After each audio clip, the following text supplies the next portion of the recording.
I'm John Luther and I run South Street Arts Centre in Reading, and we're now stood in Jackson's Stores, which is closed. It closed in December 2013, and just prior to it closing we made a show as part of our Sitelines programme, which is our off-site programme. We made a show with two local artists, theatre makers, about the history of the building that promenaded through, and we're stood here now, and the Stores is kind of empty, which is very sad. It's all on different floors and different cubby holes, and the beautiful thing about it is it opened in 1875 as a small shop, and it's slowly expanded, buying next door neighbours and knocking through and expanding out into the back and everything. So it's kind of a higgledy-piggledy mishmash of spaces that they had different departments in.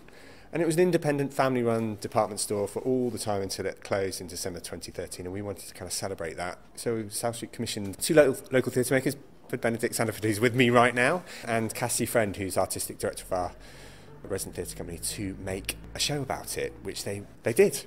So yeah, my name's Benedict Sandiford. I'm an actor and a theatre maker. Yeah, this is the second show that we've made with John at South Street as part of Sitelines.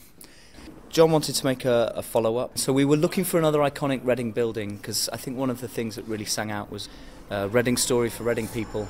So we started to research interesting places or older places in Reading where we felt that we could make a piece of theatre. We looked at the prison, which is very tricky, and Reading Abbey, which may well happen, but that's further down the line.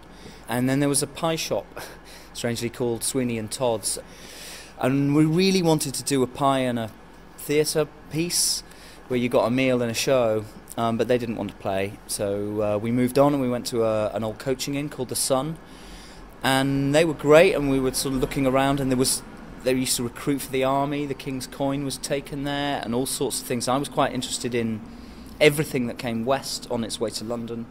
Was stopping at The Sun. And then the guys that now own the pub told John and I this story about this travelling circus that used to stay there the whole time and park the animals, if you like, out the back. And one year an elephant broke free from its chains and smashed half the wall down, which you can go up and see. It's held together with a steel. So I had a story that I was trying to turn into a song with another man I do a band with, about a magician on a travelling carnival tour who makes a man disappear.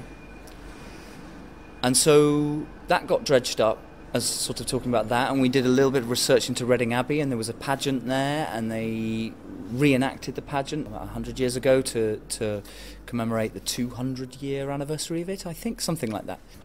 Once we decided to put it in a yurt, then the idea started to grow, even though none of us had ever made a piece of theatre in a yurt. So Cassie, who brilliant artist who's directed the show, always called it the second actor, because it's a solo show, and we were waiting until week before last, 12th of January I think, the yurt came in, the second actor arrived, and it made a massive difference, and that I think gave us the sort of launching pad to start making the show. And so we went through lots and lots of drafts of story, and the story's changed quite a lot from what I originally had. Still, the germ is there, and we've linked it within the story to the pageant season at Reading Abbey, because we felt that was an important launch point, you know, from where we started and what we were trying to do. So my name's Cassie Friend. I'm actually the artistic director of RedCape Theatre, and we're resident at South Street.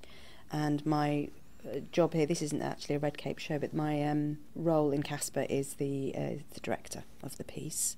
And then for me as an artist, this is sort of become my creative home, really. It's great. It's this fantastic centre for me to sort of, everything sort of spirals out of here. Things are made from here. Other work comes from here. So then with this show, there's quite a lot of extraordinary in this, more so than anything I've ever done before. So we've got the setting, which is, yes, we're in a theatre space, but hopefully it's, once you're in the yurt, you're actually somewhere else, particularly we work quite hard on creating an environment, a sort of sonic environment outside of it to give a world beyond the walls. And then there's this rather extraordinary story unfolding in front of you.